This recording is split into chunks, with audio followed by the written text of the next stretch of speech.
Chapter 6 Pig and Pepper. For a minute or two she stood looking at the house and wondering what to do next, when suddenly a footman in livery came running out of the wood. She considered him to be a footman because he was in livery. Otherwise, judging by his face only, she would have called him a fish, and rapped loudly at the door with his knuckles. It was opened by another footman in livery, with a round face and large eyes like a frog, and both footmen, Alice noticed, had powdered hair that curled over their heads. She felt very curious to know what it was all about, and crept a little way out of the wood to listen. The footman began by producing from under his arm a great letter, nearly as large as himself, and this he handed over to the other, saying in a solemn tone, "For the Duchess, an invitation from the Queen to play croquet." The frog footman repeated in the same solemn tone, only changing the order of the words a little. "From the Queen, an invitation for the Duchess to play croquet." Then they both bowed low, and their curls got entangled together. Alice laughed so much at this that she had to run back into the wood for fear of their hearing her. And when she next peeped out, the fish footman was gone, and the other was sitting on the ground near the door, staring stupidly up into the sky. Alice went timidly up to the door and knocked. "There's no sort of use in knocking," said the footman, "and that for two reasons. First, because I'm on the same side of the door as you are. Secondly, because they're making such a noise inside. No one could possibly hear you." And certainly there was a most extraordinary noise going on within, a constant howling and sneezing, and every now and then a great crash, as if a dish or kettle had been broken to pieces. "Please, then," said Alice, "how am I to get in?" "There might be some sense in your knocking," the footman went on, without attending to her. "If we had the door between us, for instance, if you were inside, you might knock and I could let you out, you know." He was looking up into the sky all the time he was speaking, and this Alice thought decidedly uncivil. "But perhaps he can't help it," she said to herself. "His eyes are so very nearly at the top of his head. But at any rate he might answer questions. How am I to get in?" she repeated out loud. "I shall sit here," the footman remarked, "till tomorrow." At this moment the door of the house opened, and a large plate came skimming out, straight at the footman's head. It just grazed his nose and broke into pieces against one of the trees behind him. "Or next day, maybe," the footman continued, in the same tone exactly as if nothing had happened. "How am I to get in?" asked Alice again, in a louder tone. Are you to get in at all? Said the footman. That's the first question, you know. It was no doubt, only Alice did not like to be told so. It's really dreadful, she muttered to herself. The way all the creatures argue, it's enough to drive one crazy. The footman seemed to think this a good opportunity for repeating his remark, with variations. I shall sit here, he said, on and off for days and days. But what am I to do? Asked Alice. Anything you like, said the footman, and began whistling. Oh, there's no use in talking to him, said Alice desperately.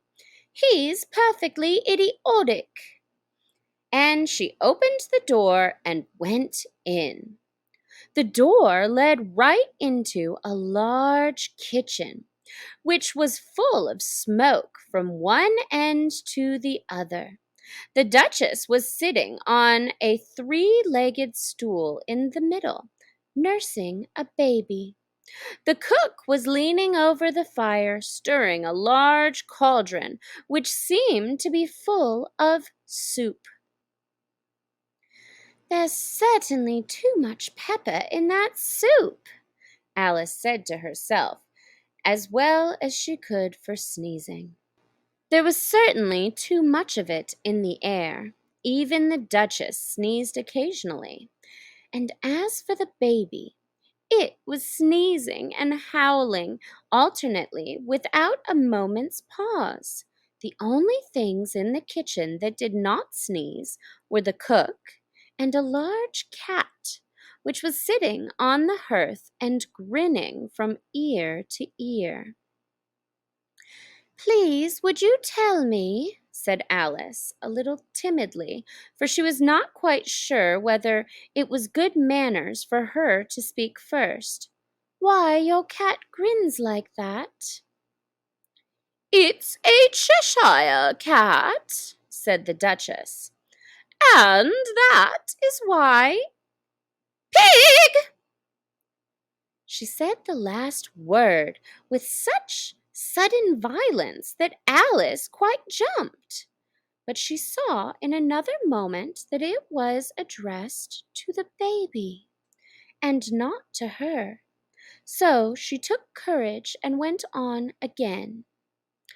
I didn't know that Cheshire cats always grinned. In fact, I didn't know that cats could grin. They all can, said the Duchess, and most of them do. I don't know of any that do, said Alice very politely, feeling quite pleased to have gotten into a conversation. You don't know much, said the Duchess, and that's a fact. Alice did not at all like the tone of this remark, and thought it would be as well to introduce some other subject of conversation. While she was trying to fix on one, the cook took the cauldron of soup off the fire and at once set to work throwing everything within her reach at the Duchess and the baby. The fire irons came first, then followed by a shower of saucepans, plates, and dishes.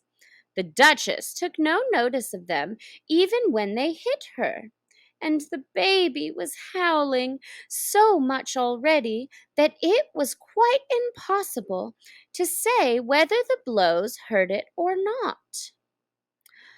Oh, please mind what you're doing, cried Alice, jumping up and down in the agony of terror.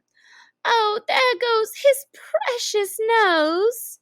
As an unusually large saucepan flew close by it and very nearly carried it off. If everybody minded their own business, the Duchess said in a hoarse growl, the world would go round a deal faster than it does. Which would not be an advantage, said Alice, who felt very glad to get an opportunity of showing off a little of her knowledge. Just think of what work it would make with the day and night. You see, the earth takes 24 hours to turn round on its axis. Talking of axes, said the Duchess, chop off her head. Alice glanced rather anxiously at the cook to see if she meant to take the hint. But the cook was busily stirring the soup and seemed not to be listening. So she went on again. 24 hours, I think, or is it 12? Oh, don't bother me, said the Duchess. I never could abide figures. And with that she began nursing her child again, singing a sort of lullaby to it as she did so, and giving it a violent shake at the end of every line. Speak roughly to your little boy, and beat him when he sneezes. He only does it to annoy, because he knows it teases. Chorus, in which the cook and the baby joined. Wow, wow, wow.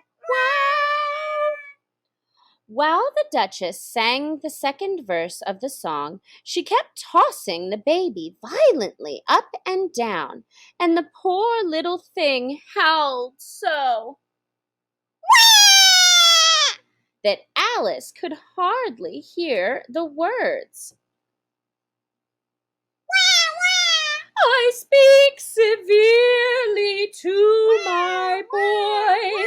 I beat him when he sneezes, for he can thoroughly enjoy the pepper when he pleases. Chorus. Wow, wow, wow.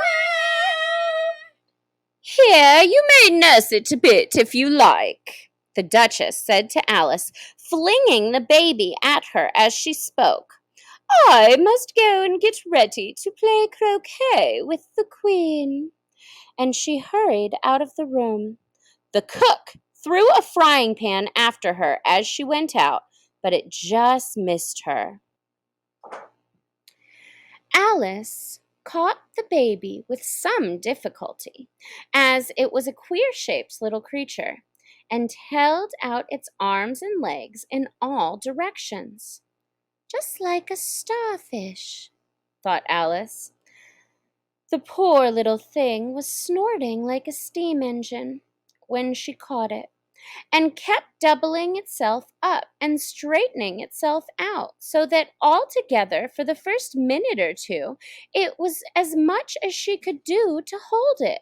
As soon as she had made out the proper way of nursing it, which was to twist it up into a sort of knot, and then keep tight hold of its right ear and left foot so as to prevent its undoing itself, she carried it out into the open air. If I don't take this child away with me, thought Alice, they're sure to kill it in a day or two. Wouldn't it be murder to leave it behind? She said the last words out loud, and the little thing grunted in reply. It had left off sneezing by this time. Don't grunt, said Alice. That's not at all a proper way of expressing yourself.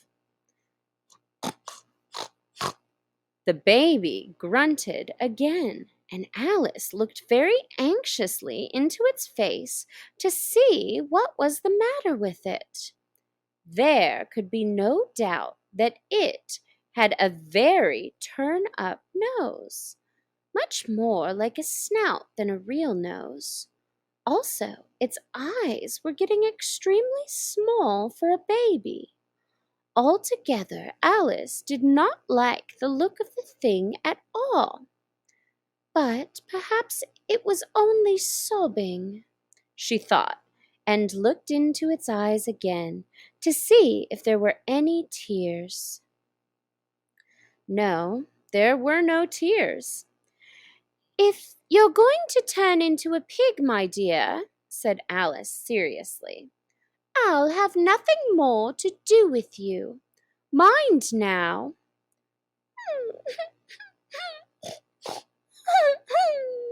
The poor little thing sobbed again, or grunted. It was impossible to say which, and they went on for some time in silence. Alice was just beginning to think to herself, "Now, what am I to do with this creature when I get it home?" when it grunted again, so violently that she looked down into its face in some alarm. This time there could be no mistake about it. It was neither more nor less than a pig, and she felt that it would be quite absurd for her to carry it further. So she let the little creature down and felt quite relieved to see it trot away quietly into the wood. "If it had grown up," she said to herself, "it would have made a dreadfully ugly child. But it makes rather a handsome pig, I think."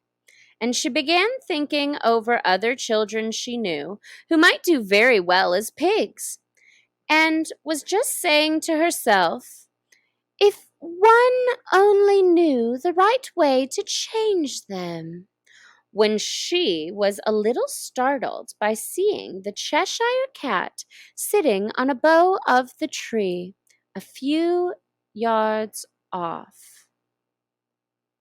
The cat only grinned when it saw Alice.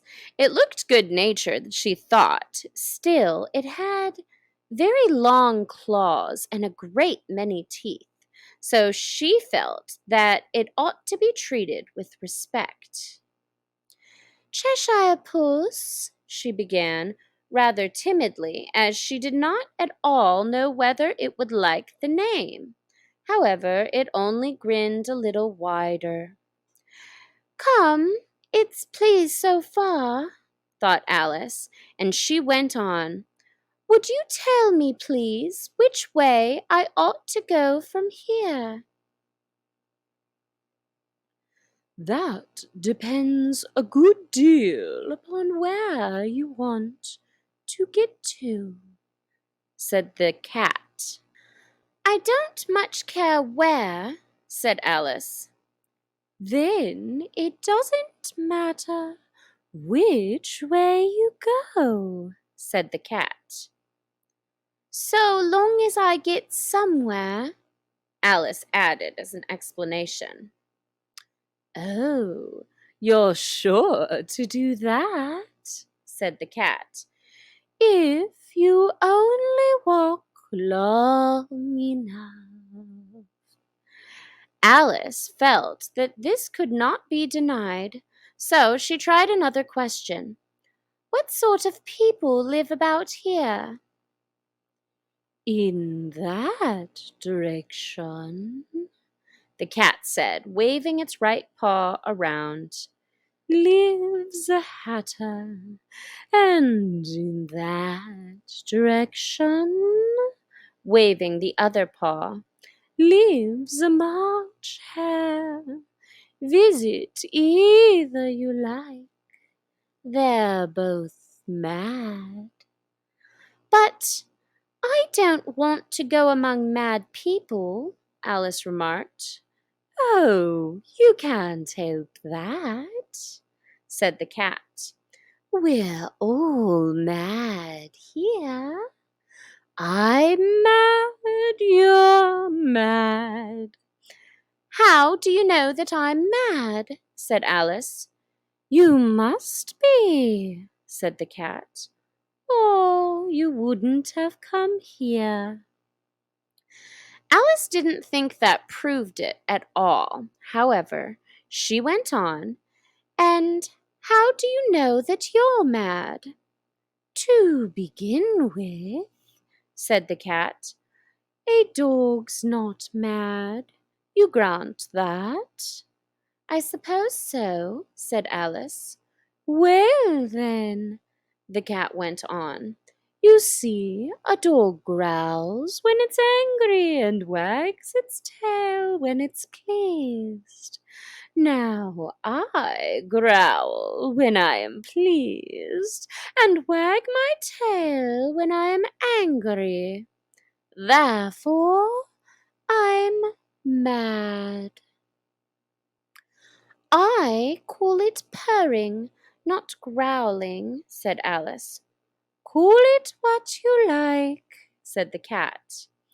"Do you play croquet with the Queen today?" "I should like it very much," said Alice, "but I haven't been invited yet."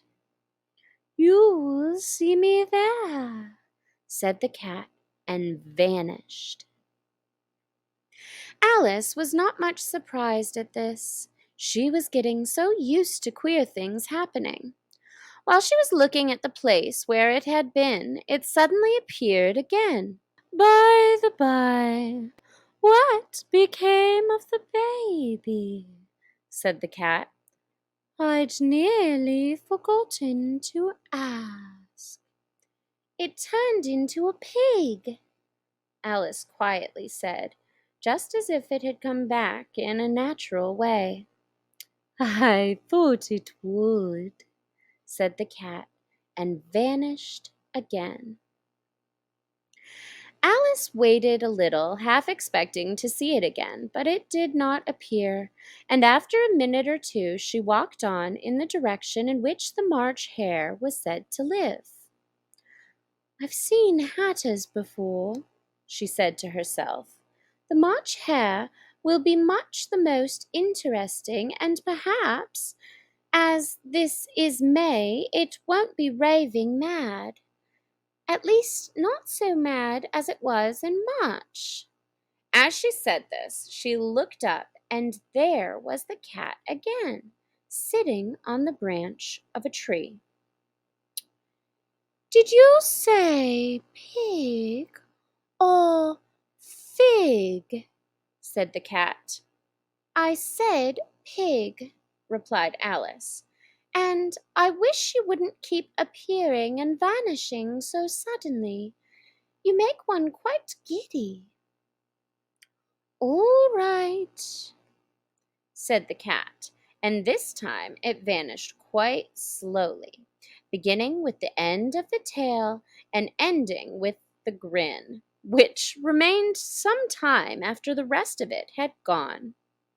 "Well, I've often seen a cat without a grin," thought Alice, "but a grin without a cat! That's the most curious thing I ever saw in my life." She had not gone much farther before she came in sight of the house of the March Hare. She thought it must be the right house, because the chimneys were shaped like ears, and the roof was thatched with fur. It was so large a house that she did not like to go nearer till she had nibbled some more of the left-hand bit of mushroom, and raised herself to about 2 feet high. Even then she walked up towards rather timidly, saying to herself, "Suppose it should be raving mad after all. I almost wish I'd gone to see the Hatter instead." Miss J Story Faves. Miss J Story Faves. Miss J Story Face. Subscribe now. And like.